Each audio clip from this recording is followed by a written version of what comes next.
Dans la guerre, ce sont les meilleures technologies qui l'emportent. Mais avant cela, quelqu'un a dû construire les plus absurdes. Aujourd'hui, 10 de ces machines. Le char Tsar, des roues de 9 mètres de haut. C'était exactement la hauteur des roues avant de la machine que l'ingénieur russe Nikolai Lebedenko a construite en 1915 pour percer le front allemand.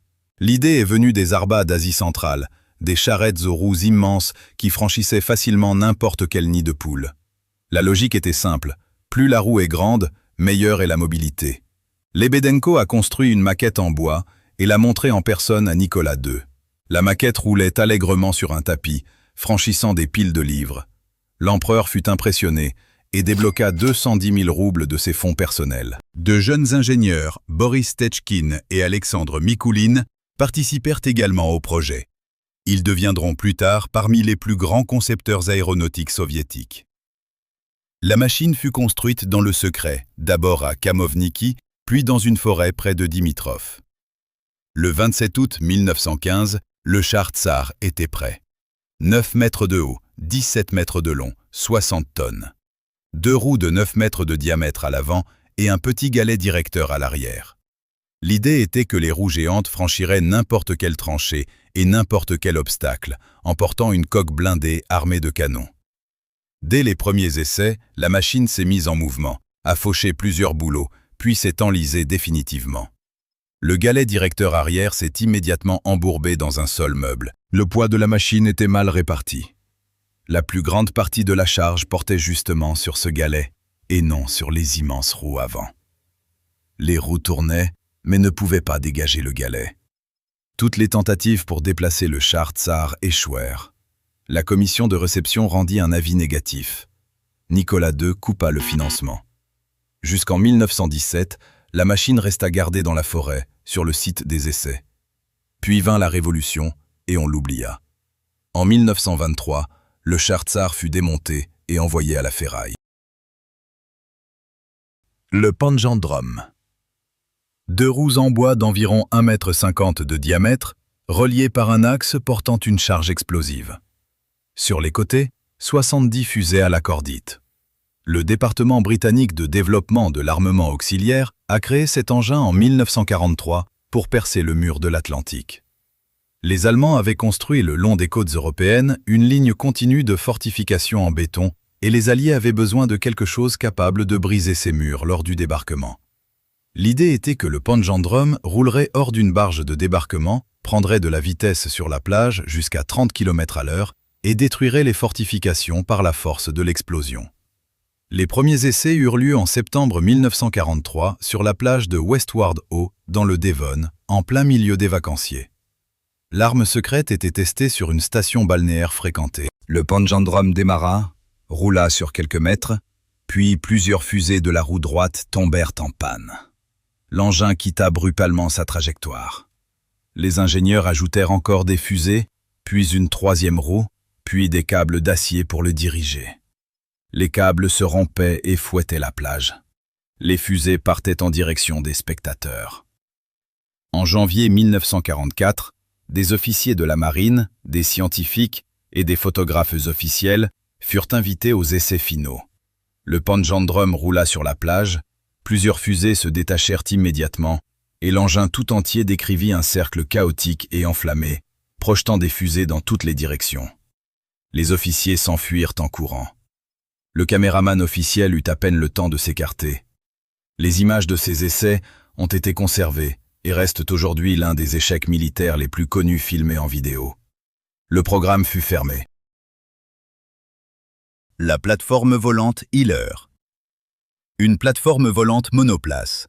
Le soldat se tient sur un disque circulaire d'1,50 m de diamètre, 2 ventilateurs contrarotatifs à l'intérieur le maintiennent en l'air, et la direction se fait par déplacement du poids du corps.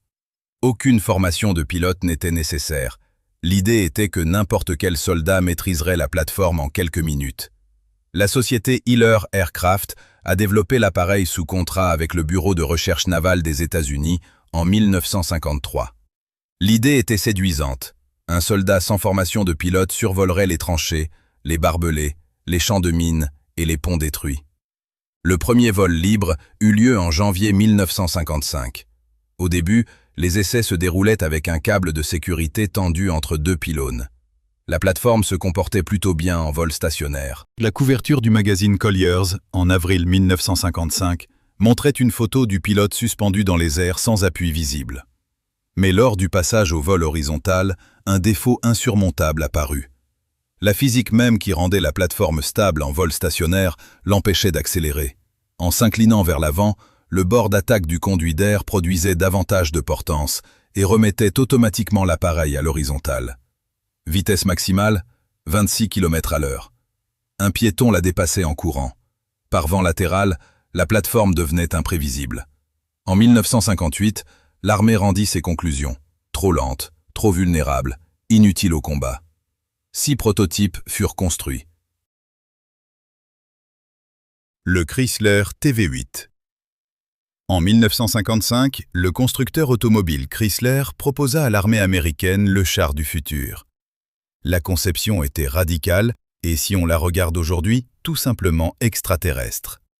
Tout ce qui se trouve habituellement dans la caisse, l'équipage de 4 hommes, le moteur, les munitions, le canon, les concepteurs l'avaient placé dans une immense tourelle en forme de goutte, montée sur un châssis à chenilles léger. La tourelle pesait 15 tonnes, le châssis 10. Cette séparation permettait de retirer la tourelle du châssis et de transporter le char par voie aérienne, en pièces détachées. La machine était conçue pour flotter et se déplacer sous l'eau par propulsion à réaction. Dans la version finale, le moteur devait être remplacé par un réacteur nucléaire miniature. Le char aurait alors pu fonctionner pendant des mois sans ravitaillement et serait devenu un engin de combat à portée pratiquement illimitée. Le prototype fut construit, mais sans réacteur, seulement avec un moteur à essence de 300 chevaux et des moteurs électriques de propulsion. La partie nucléaire resta entièrement théorique. Lors des essais de l'armée, une contradiction majeure et insoluble apparut immédiatement. Si le char était touché au combat, le réacteur endommagé transformerait la machine en source de contamination radioactive pour les troupes elles-mêmes. L'équipage se trouverait à l'intérieur. Aucune solution technique à ce problème ne fut jamais proposée. En avril 1956, l'armée ferma le programme, exactement 1 an après son lancement. Le Krumlauf.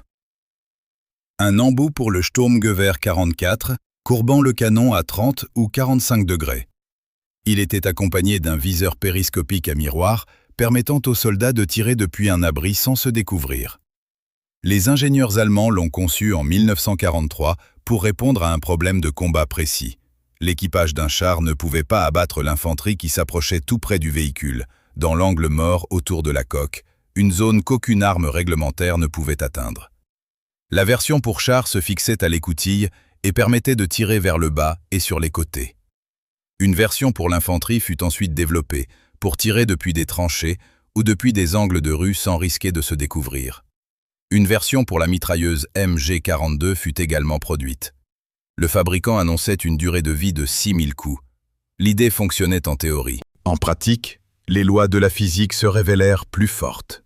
En traversant la courbure, la balle subissait une pression latérale pour laquelle le métal n'avait pas été conçu. La version à 30 degrés supportait environ 300 coups avant que le canon ne se fissure. La version à 45 degrés, environ 160. Les versions à angle plus prononcé se dégradaient bien plus vite.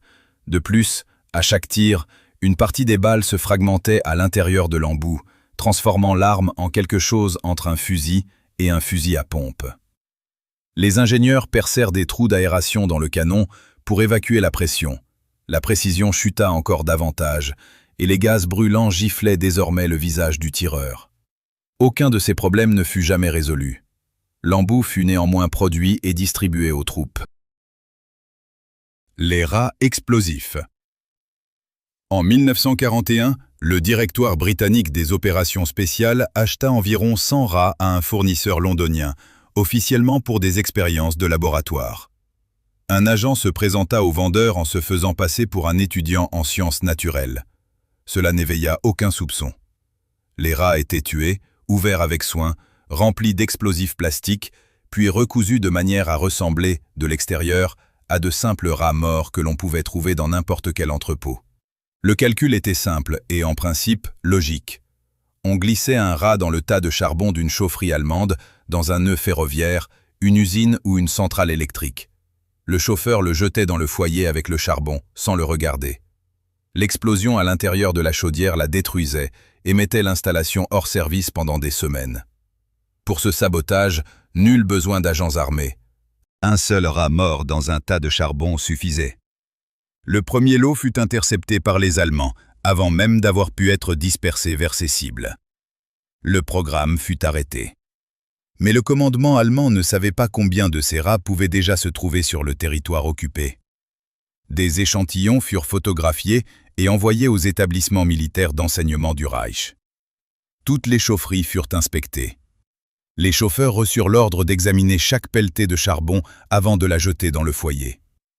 Les militaires allemands fouillèrent méthodiquement les stocks de charbon dans toute l'Europe occupée, à la recherche de rats explosifs qui n'existaient plus. Les usines s'arrêtaient non pas à cause des explosions, mais à cause des inspections sans fin. Le directoire des opérations spéciales nota dans son rapport que l'inquiétude ainsi provoquée avait été un succès plus grand que si les rats avaient réellement explosé. Le Fugo. 9300 ballons de papier. C'est exactement le nombre de ballons à hydrogène porteurs de bombes incendiaires que le Japon a lancé depuis la côte de l'île de Honshu de novembre 1944 à avril 1945. Il s'agissait de la première arme intercontinentale de l'histoire, plusieurs années avant l'apparition des missiles balistiques. Le projet reposait sur une véritable découverte scientifique. Les météorologues japonais avaient établi l'existence d'un courant jet en haute altitude au-dessus du nord de l'océan Pacifique, un puissant courant d'air se déplaçant vers l'est à une vitesse d'environ 300 km/h, à une altitude comprise entre 8 et 12 km. Le temps de traversée estimé jusqu'à l'Amérique du Nord était de 3 à 4 jours. Chaque ballon, d'un diamètre de 10 mètres, transportait une bombe explosive de 15 kg, ainsi que plusieurs charges incendiaires. Des capteurs barométriques larguaient automatiquement des sacs de lest en cas de descente et évacuaient l'hydrogène en cas de montée. L'objectif était de déclencher des incendies de forêt dans le nord-ouest des États-Unis, de provoquer la panique et de forcer le détournement de ressources depuis le front. Environ 300 ballons atteignirent l'Amérique du Nord, de l'Alaska jusqu'au Mexique, certains parvenant jusqu'au Michigan. Aucun n'a provoqué d'incendie de forêt majeur. L'hiver 1944-1945 fut le plus pluvieux depuis 10 ans. La censure militaire américaine interdit à la presse toute mention des ballons. Si le Japon ne recevait aucune information sur les dégâts causés, il en conclurait que le programme avait échoué. Le calcul fonctionna. Ne recevant aucune confirmation, le commandement japonais mit fin au programme en avril 1945. Les seules victimes de toute l'opération furent une femme enceinte et 5 enfants d'une école du dimanche, tués par l'explosion accidentelle d'un de ballons dans l'État de l'Oregon, le 5 mai 1945. Ce furent les seules personnes tuées par une action ennemie sur le territoire continental des États-Unis pendant toute la durée de la guerre. Le Wind Cannon. En 1944, une usine de Stuttgart construisit, sur commande de l'armée allemande, un canon anti-aérien d'environ 10 mètres de long au tube courbé, la conduite remontant selon un angle, comme un bras plié au coude. Au lieu d'un obus, il tirait de l'air comprimé.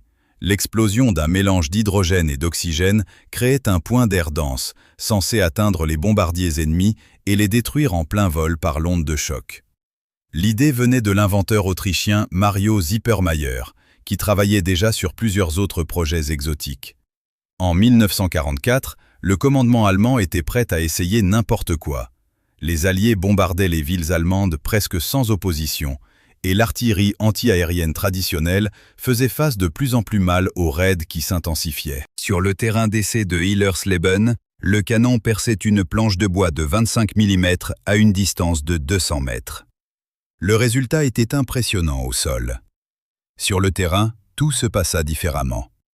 Les bombardiers alliés volaient à une altitude comprise entre 4 et 8 km. Le projectile d'air se dispersait complètement bien avant d'atteindre sa cible. Le problème était physiquement insoluble. L'air comprimé perd son énergie cinétique en se dilatant sur une longue distance, et aucune solution technique ne pouvait changer cela. Le canon fut utilisé une seule fois au combat, lors de la défense d'un pont sur l'Elbe en 1945. Aucun avion ne fut abattu. Lors de la retraite, le canon fut abandonné. Le Thunder Screech. En juillet 1955, sur la base aérienne d'Edwards, en Californie, le pilote d'essai Hank Beard fit voler un appareil que les techniciens au sol surnommèrent immédiatement Thunder Screech, le hurlement du tonnerre. Officiellement, c'était le XF-84H, un chasseur expérimental à turbopropulseur de la société République Aviation. Les ingénieurs avaient installé sur la cellule d'un chasseur de série un moteur turbopropulseur Allison d'une puissance de 5850 chevaux, entraînant une hélice tripale de 3,5 mètres de diamètre. L'hélice atteignait une vitesse telle que l'extrémité des pales franchissait le Mach 1,18 dès le ralenti, générant en continu des ondes de choc directement au sol. Le bruit s'entendait à 40 km de distance. La base aérienne recevait régulièrement des plaintes des habitants des villes voisines. Les techniciens au sol, travaillant près du moteur en marche, ressentaient des nausées et des vertiges. Un mécanicien qui ignorait le début des essais et travaillait dans un avion voisin fut retrouvé inconscient sur le plancher du cockpit.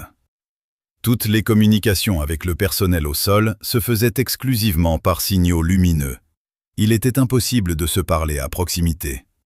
Si le bruit avait été le seul problème, le programme aurait peut-être continué. Mais l'appareil se révéla également extrêmement peu fiable. L'hélice produisait un couple énorme qui déstabilisait la machine en vol et le moteur tombait régulièrement en panne. Sur 12 vols d'essai, 11 se terminèrent par des atterrissages forcés. Le temps de vol total des deux prototypes atteignit 6h40. À la fin de 1955, le programme fut fermé. La grenade collante numéro 74. Après l'évacuation de Dunkerque en juin 1940, l'armée britannique se retrouva presque sans armes anti-chars. En se retirant, elle avait abandonné la plus grande partie de son matériel sur les plages françaises. Une invasion allemande des îles britanniques semblait tout à fait probable, et l'infanterie britannique ne disposait pratiquement d'aucun moyen d'arrêter les chars allemands. Churchill ordonna personnellement de développer quelque chose en urgence. L'ingénieur Robert Stuart McRae, d'une unité secrète de développement militaire, proposa la solution suivante. Une sphère de verre remplie de nitroglycérine, enveloppée d'une housse de laine imprégnée de glu à oiseaux, une résine visqueuse traditionnellement utilisée pour capturer les oiseaux. L'ensemble était enfermé dans un boîtier métallique de protection. Avant de lancer la grenade, le soldat retirait le boîtier, la jetait contre le flanc du char. Elle se collait au blindage et explosait 5 secondes plus tard. En pratique, la grenade se collait à n'importe quoi sauf au char. Lorsqu'on retirait le boîtier de protection avant le lancer, le moindre contact accidentel avec la surface collante exposée, un vêtement ou un équipement, et la grenade se collait irrémédiablement au soldat lui-même. La surface d'un char de combat réel est couverte d'une couche de boue et de poussière qui neutralisait complètement la glu. C'est exactement l'aspect qu'ont les véhicules blindés après quelques kilomètres sur une route de terre. La nitroglycérine se déstabilisait pendant le stockage, transformant la grenade en danger pour le combattant lui-même. Le commandement militaire s'opposa catégoriquement à l'adoption de cette arme, mais Churchill insista. De 1940 à 1943, 2 500 000 exemplaires furent produits. Aucun des défauts de conception ne fut jamais corrigé.